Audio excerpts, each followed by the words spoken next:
Hello everyone, how y'all doing? It's me, Crackerjack. How goes it? Today, I'm going over how much money the quickie farms make. And I'm going to be honest with you, they make $90,000. This particular video took about 11 minutes, like, of me just driving around. But feel free to stay for the rest of the video.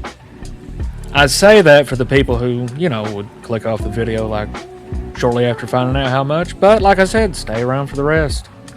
Now, personally, I can get 5 of these done within an hour, and that's me drag-assing between the two, because sometimes you get stopped in the main city, sometimes you get stopped out in Blaine County. It just depends on where the last drop-off is, but like I said, I can get 5 of them done within an hour, and that's me drag-assing, like I said.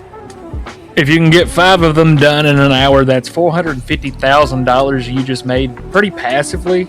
If you can get 6 of them done, that's $540,000 in an hour. It just depends on how fast you do it. I don't try to rush anything. I take my time. I want to enjoy my time. You know what I mean?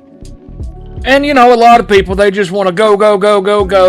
Green's the goal. That's not my goal. I enjoy playing my game. Not a lot of people want to enjoy their game anymore. They just want to hurry up and get all the shit as fast as possible. That's not me. And if that's you, I do apologize. I'm not trying to call you out. It's just not my playstyle. I still love you regardless of your playstyle, but that's not for me. I know this is supposed to be going over the Quickie Farm. However, this is really just a review of the Centennial GTS. I absolutely adore this car. This video should show that. That's why it's mostly uncut.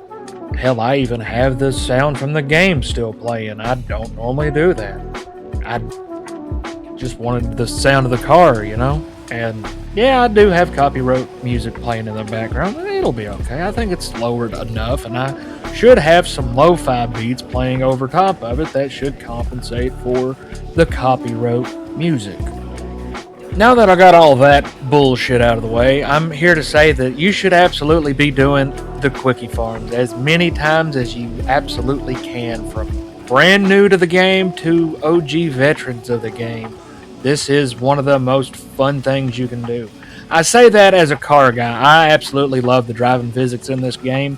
The only problem I have with this particular car is it feels like it's very light. It just wants to launch itself constantly. It is so fast and it is so light. However, it is still one of the most fun cars you can drive in this game. From the time that they released the Quickie Farm mini mission, I fell in love with that car. I bought it like the very second I was done. I liked it that much. You don't even have to upgrade it. It's still good right out of the box. It is just one of the best cars they've made, in my opinion. Truly.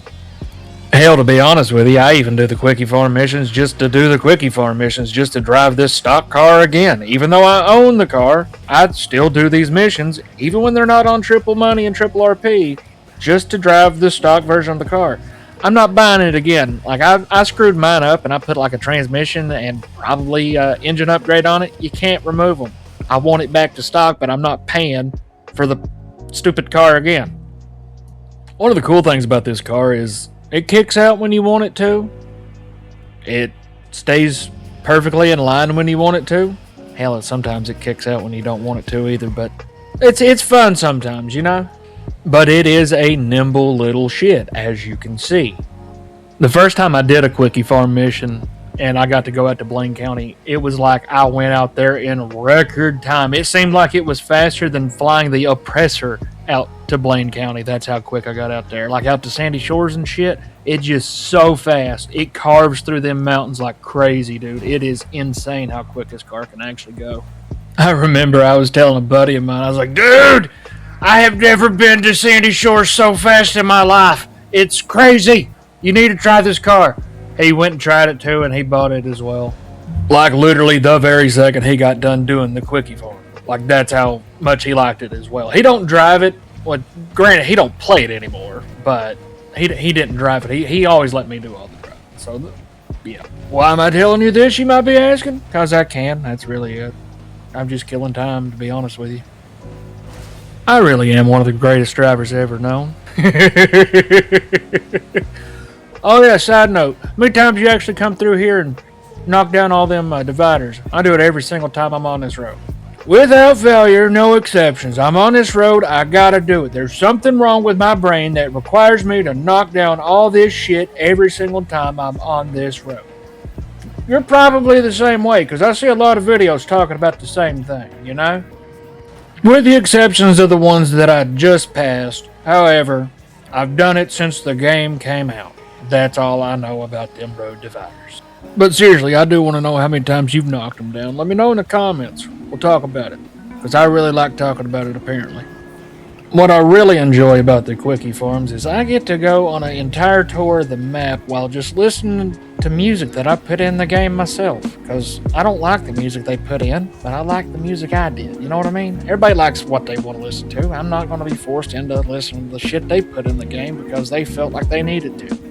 I got my own channel, that's all I'm worried about. So that's why I really enjoy playing the quickie farm missions, you know what I mean?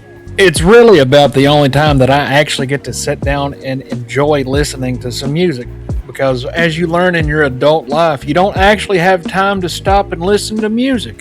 Unless it's like on a weekend and those go by so quick anymore, it don't even matter. So it's the only time I really get to listen is when I'm in this game. And I know it's sad, but that's how life goes, you know? You can't cry over spilt milk, and at the end of it, you know it's going to be alright regardless. So you just got to suck it up and deal with it, Buttercup. That's what my dad always said.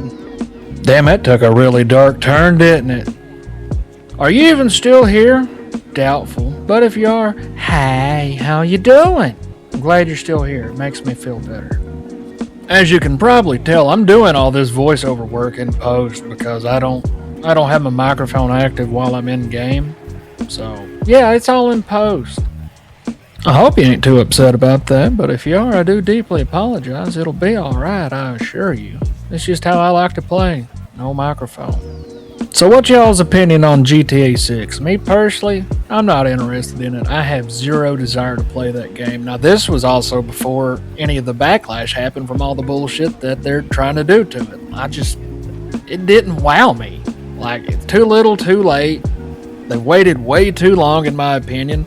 And the graphics, I don't give a shit about graphics. I don't play games because of how beautiful it can be. Like, it'll be alright. I don't run my graphics that hard anyway. I normally run it on the minimum settings that I can get away with. But that's me personally. I prefer the performance over the overall look. That's how I've always been. And like I said, every time I come down on this road, I always got to knock over every single one of them road dividers. It's just who I am as a person. Love me or hate me, that's just how I am. Every single one of them. And I'm going to be honest with you, this next cut, it kind of sucks. I use NVIDIA Shadow Player, whatever the hell they call it now.